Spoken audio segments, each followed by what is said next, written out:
Hello साथियों, स्वागत है आप सभी लोगों का कल्याण इंस्टीट्यूट यूट्यूब चैनल पे। इस चैनल के माध्यम से हम बीएड पाठ्यक्रम का विश्लेषण कर रहे हैं। यदि आप लोगों में से कोई भी हमारे अन्य वीडियोस को देखना चाहते हैं तो आप हमारे चैनल की प्लेलिस्ट में जा कर के वहाँ से देख सकते हैं, जो बीएड नाम से प्लेलिस्ट बनी होगी। ये प्लेलिस्ट बन रही है, ये काफ़ी कमाल की, काफ़ी ज़बरदस्त प्लेलिस्ट बन रही है, जहाँ से आप बीएड का जो संपूर्ण पाठ्यक्रम है उसका विश्लेषण प्राप्त कर सकते हैं। आप अपने सिलेबस के अकॉर्डिंग, आप अपने टॉपिक के अकॉर्डिंग यहाँ से कवर कर सकते हैं। अगर आपने अभी तक हमारे चैनल को सब्सक्राइब नहीं किया, कृपया करके चैनल को सबसे पहले सब्सक्राइब कर दीजिएगा, जिससे हमें और ज़्यादा मेहनत करने में, और ज़्यादा इसी तरह से कंटेंट को क्रिएट करने में हमें उत्साह मिलता है, हमें मोटिवेशन मिलता है। जो बीएड का जो पाठ्यक्रम है वो काफ़ी विस्तृत पाठ्यक्रम होता है, चाहे हम किसी भी यूनिवर्सिटी का क्यों ना देख ले। तो इसी चीज़ को देखते हुए हमने एक वेबसाइट बनाई है, वो वेबसाइट है kalyaninstitute.in। इस वेबसाइट के माध्यम से भी आप जो बीएड का जो पाठ्यक्रम है उसको प्राप्त कर सकते हैं, उसको देख सकते हैं। वो कैसे आपको मिलेगा?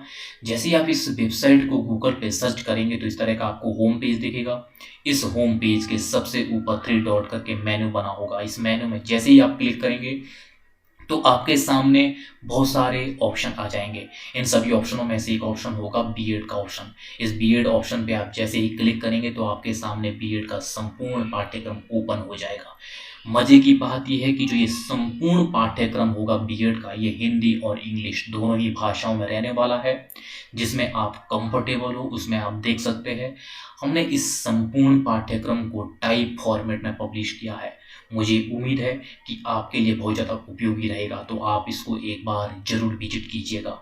आज का हमारा टॉपिक रहने वाला इस वीडियो के अंतर्गत वो है छात्रों की भाषा की पृष्ठभूमि। हम पृष्ठभूमि को जानेंगे, किस तरह से भाषागत विविधताएं देखी जाती है, और ये जानेंगे कि छात्रों की जो घर की भाषा है वो क्या होती है, या प्रथम भाषा क्या होती है, प्रथम भाषा का क्या महत्व होता है। तो इस तरह से इस वीडियो के अंतर्गत हम इन सभी बिंदुओं के संदर्भ में विस्तार पूर्वक जानने का प्रयास करेंगे। आप हमारे साथ अंत तक बने रहिएगा। सबसे पहले छात्रों की भाषा की पृष्ठभूमि। छात्रों की भाषा की पृष्ठभूमि यानी कि हम सब ये जानते हैं कि हर एक विद्यार्थी अलग अलग समाज, अलग अलग परिवेश से आता है। जब वो अलग अलग समाज, अलग अलग परिवेश से आएगा तो निश्चित तौर पर जो उसकी भाषागत जो पृष्ठभूमि होगी वो भी अलग अलग होगी। और इन्हीं पृष्ठभूमि के फलस्वरूप क्या होगा, उसमें जो भाषागत विकास है, भाषागत विकास में उसमें विभिन्नताएं पाई जाएगी। वो विभिन्नताएं किस संदर्भ में पाई जाएगी? कुछ ऐसी जो पृष्ठभूमि होती है, उस पृष्ठभूमि में जब बच्चे का एक पालन पोषण होता है, उस पालन पोषण के तौर तरीके, उस पृष्ठभूमि के फलस्वरूप ही ये विभिन्नताएं देखी जाती है भाषागत विकास के स्तर पर। शिक्षा व्यवस्था में छात्रों की जो भाषा की जो पृष्ठभूमि है उसका अपने आप में महत्वपूर्ण रोल होता है, क्योंकि इस पृष्ठभूमि के आधार पर ही हम ये देखते हैं कि किस तरह से जो बच्चों में जो भाषागत विकास में जो विभिन्नताएं देखी जाती है, जिसमें कि जो विभिन्नताएं पाई जाती है वो पृष्ठभूमि के फलस्वरूप पाई जाती है। किस तरह के समाज में, किस तरह के परिवेश में उसका पालन पोषण होता है, इसी के फलस्वरूप ये विभिन्नताएं देखी जाती है भाषागत स्तर पर।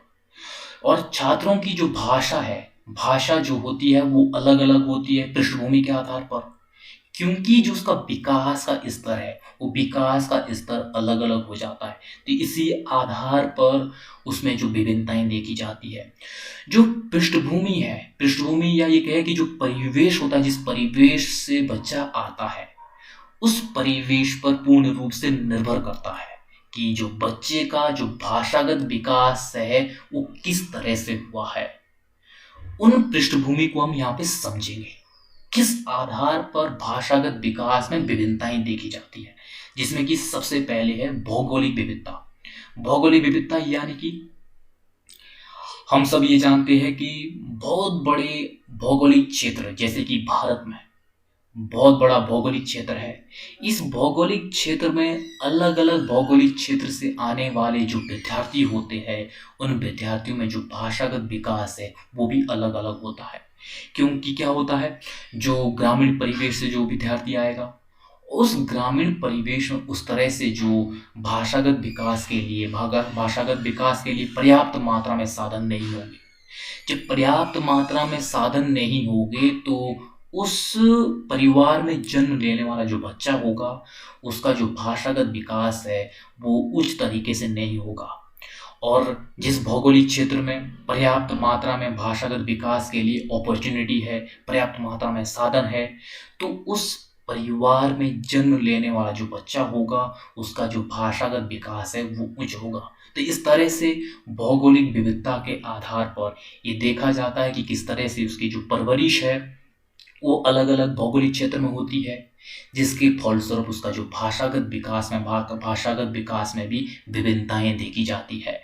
अगला है पारिवारिक शिक्षा। पारिवारिक शिक्षा यानी कि जिस तरह की जो पारिवारिक शिक्षा होगी, उसी तरह से उस परिवार में जन्म लेने वाले जो बच्चा होगा, उसका जो भाषागत विकास है, वो भी उस तरह का होगा।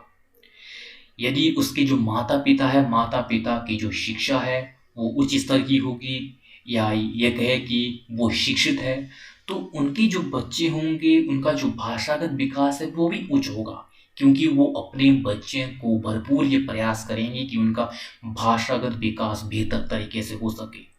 अगर हम दूसरी ओर देखें, जिस परिवार के माता-पिता अशिक्षित है, उनकी जो शिक्षा है वो उच्च तरीके की नहीं है, तो उस परिवार में जन्म लेने वाला जो बच्चा होगा, उसका जो भाषागत विकास है वो भी निम्न होगा। तो इस तरह से ये देखा जाता है कि जो पारिवारिक शिक्षा है, पारिवारिक शिक्षा भी किस तरह से जो बच्चे की जो परवरिश है, परवरिश के माध्यम से किस तरह से उसका जो भाषागत स्तर प्रभावित करता है। इस तरह से भाषागत विकास में से विभिन्नताएँ देखी जाती है। तीसरा है आर्थिक क्षेत्र का प्रभाव। आर्थिक क्षेत्र भी अपने आप में जो छात्रों की जो पृष्ठभूमि है उसमें प्रभाव डालता है। किस तरह से उसका जो भाषागत विकास है उसमें विभिन्नताएँ देखी जाती है। यदि उन्नत किस्म का जो परिवार है, जो आर्थिक रूप से सक्षम है, पर्याप्त मात्रा में उसके पास साधन है, उस परिवार में जन्म लेने वाला जो बच्चा होगा, उसका जो भाषागत विकास है, उसका निश्चित तौर पर उच्च होगा। क्योंकि उसके पास जो भाषागत विकास के लिए पर्याप्त मात्रा में आर्थिक साधन है। अगर हम इसके अपोज़िट दूसरी ओर देखें, जिस परिवार के पास आर्थिक शासन संसाधन पर्याप्त मात्रा में नहीं है, तो उस परिवार में जन्म लेने वाला जो बच्चा होगा, उसका जो भाषागत विकास है, वो भी निम्न होगा।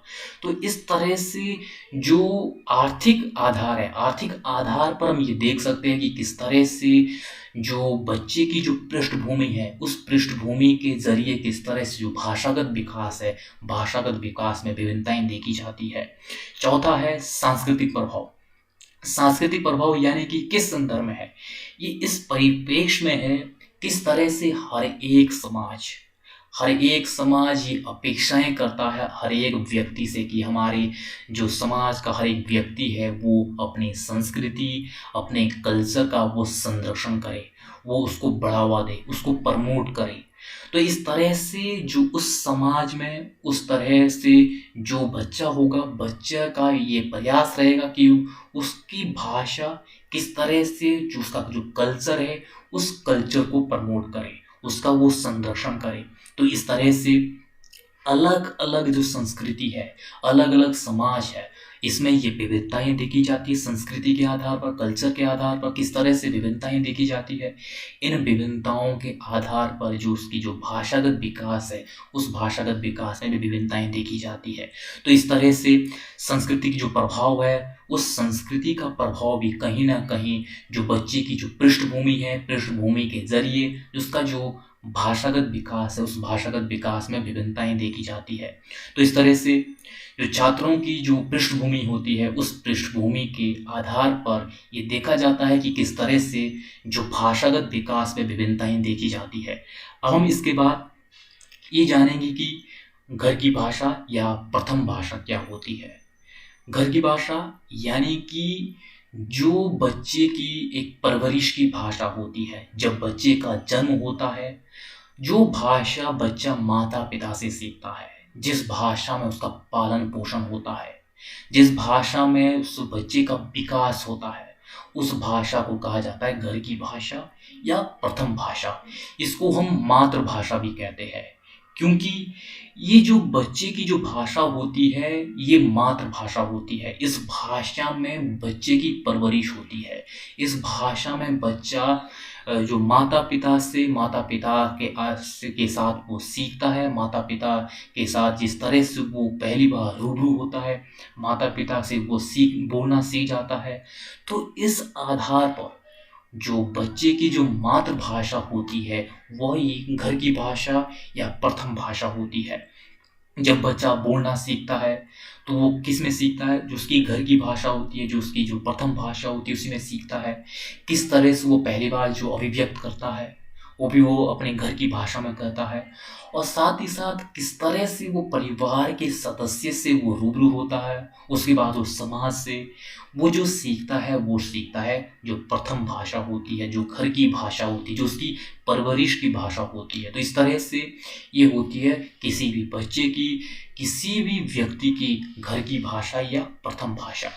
और जो प्रथम भाषा होती है, इस भाषा के आधार पर ही जो बच्चा है अपनी भावनाओं को अभिव्यक्त करता है। इस भाषा में ही उसका जो भावना है, भावनाओं का विकास होता है। और अपनी जो अभिव्यक्ति है, अपनी अभिव्यक्ति को वो बड़ी सहजता से, बड़ी ही सरलता से इस भाषा में वो अभिव्यक्त करता है। क्योंकि बच्चे की ये सबसे सहज भाषा होती है। ये क्यों होती है? क्योंकि जब से बच्चे का जन्म हुआ है, बच्चे ने इस भाषा को एक तरह से अपने साथ इसको इस तरह से जोड़ के देखा है, इस तरह से उसकी जो परवरिश है, इसी भाषा में हुई है। तो इसीलिए प्रथम भाषा में जो बच्चा है, वो सबसे सहज होता है। बड़ी ही सरलता से वो अभिव्यक्त करता है उस भाषा में, क्योंकि वो उसकी परवरिश की भाषा है। अब हम इसके बाद ये समझेंगे कि जो घर की भाषा है उसका क्या महत्व है, महत्व को समझेंगे। प्रथम भाषा का महत्व क्या होता है? सबसे पहले मानसिक विकास। मानसिक विकास किस स्तर पर? जब विद्यार्थी किसी भी भाषा के संदर्भ में अगर हम देखें, तो कई बार हम ये देखते हैं कि जब वो उस भाषा को सीखता है, उस भाषा को सीखने में उसे कठिनाइयाँ आती है। लेकिन अब जब वो प्रथम भाषा में, या ये कहे कि जो उसकी घर की भाषा होती है, उस भाषा में वो अभिव्यक्त करता है, उस भाषा में वो व्यक्ति सबसे सहज होता है। क्योंकि वो उसकी परवरिश की भाषा है। जो भी कुछ वो सोचता है, जो कुछ वो अभिव्यक्त करता है, जो भी वो समझता है, वो अपेक्षाकृत अन्य भाषाओं की तुलना में वो घर की भाषाओं में वो सबसे आसान तरीके से, सबसे सहज तरीके से वो सोचता है, अपने आप को कंफर्टेबल करता है वो प्रथम भाषा में, क्योंकि इस भाषा में उसकी परवरिश हुई है। तो इस तरह से जब वो सोचता है, उसे सोचने की क्षमता है, उसमें भी कई ज़्यादा वृद्धि होती है इस भाषा में, और वो सबसे सहज होता है। जब वो हर एक चीज़, हर एक क्रिया को करने में सबसे सहज वो प्रथम भाषा में होता है, तो इससे उसका जो बौद्धिक विकास है वो होने लगता है, उसका मानसिक विकास होता है। इसी तरह से सामाजिक विकास। सामाजिक विकास यानी कि ये किस संदर्भ में है? सामाजिक विकास के परिप्रेक्ष्य में अगर हम देखें, जब बच्चा जन्म लेता है किसी भी परिवार में, तब वो उन परिवार के अन्य सदस्यों को वो देखता है, उनको समझता है, किस तरह से एक दूसरे के साथ वो रूबरू हो रहे हैं, किस तरह से वो समाज के साथ रूबरू हो रहे हैं।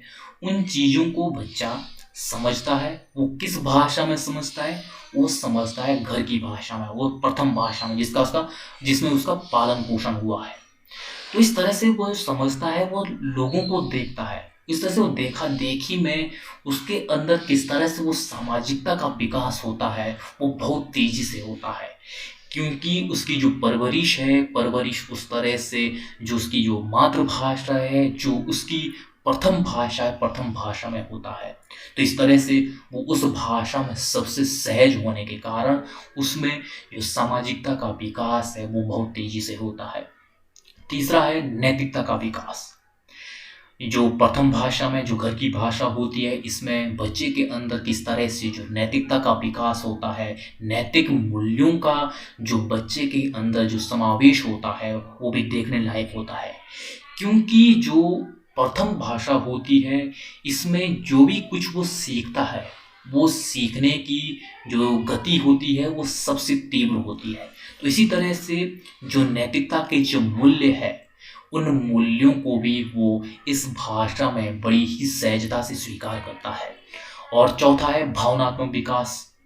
जो कोई भी व्यक्ति को अगर हम देख ले तो जो उसकी प्रथम भाषा होती है, प्रथम भाषा में वो बड़ी ही सरलता से, बड़ी ही सहजता से अपने भावों को अभिव्यक्त कर सकता है, अपने विचारों को दूसरे तक पहुंचा सकता है, वो सोच सकता है।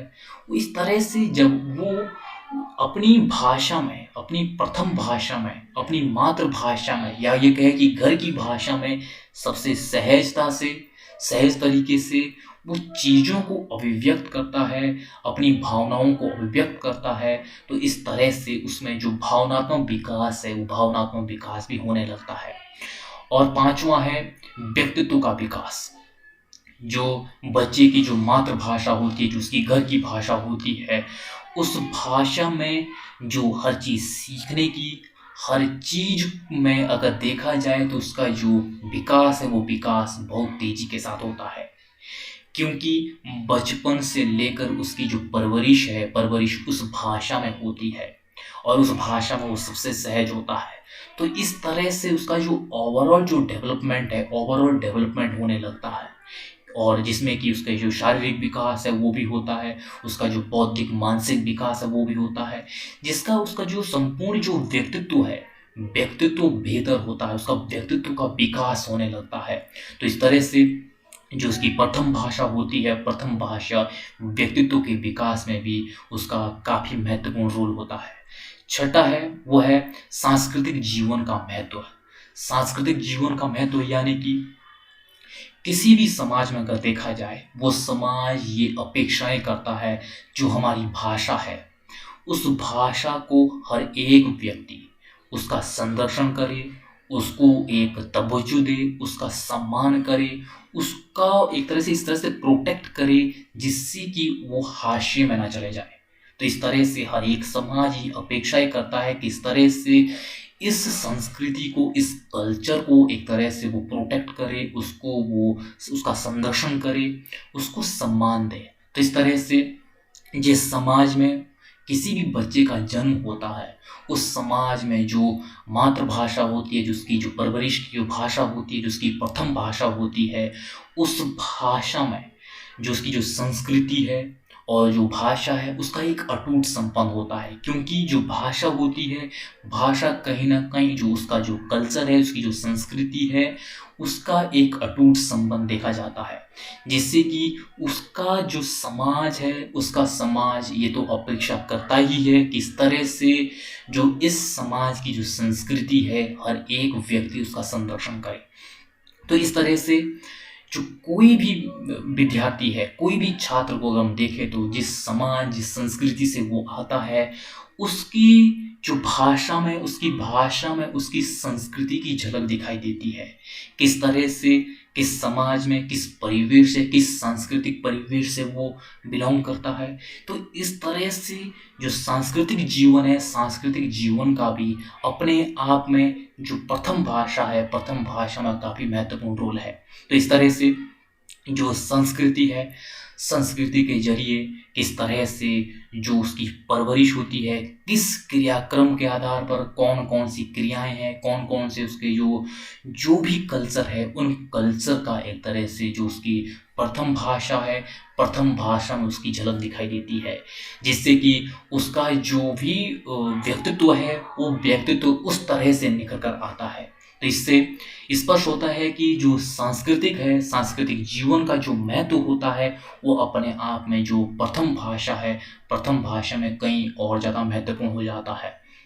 तो इस तरह से इसकी जो प्रमुख महत्व है, जो प्रथम भाषा के किस तरह से इसका एक महत्व होता है किसी भी व्यक्ति के परिप्रेक्ष्य में, किसी विद्यार्थी के संदर्भ में, उस महत्व को हमने समझा है। तो आज हमने इस वीडियो के अंतर्गत ये जाना है कि छात्रों की भाषागत जो पृष्ठभूमि है उसको समझा है, और ये जाना है कि प्रथम भाषा या घर की भाषा क्या होती है और इसका क्या महत्व होता है। तो इस तरह से इस वीडियो के अंतर्गत हमने इन सभी बिंदुओं के संदर्भ में हमने विस्तार पूर्वक समझने का प्रयास किया है। मुझे उम्मीद है कि आपके लिए बहुत ज़्यादा उपयोगी रहा होगा। तो आप सभी लोगों का बहुत बहुत शुक्रिया।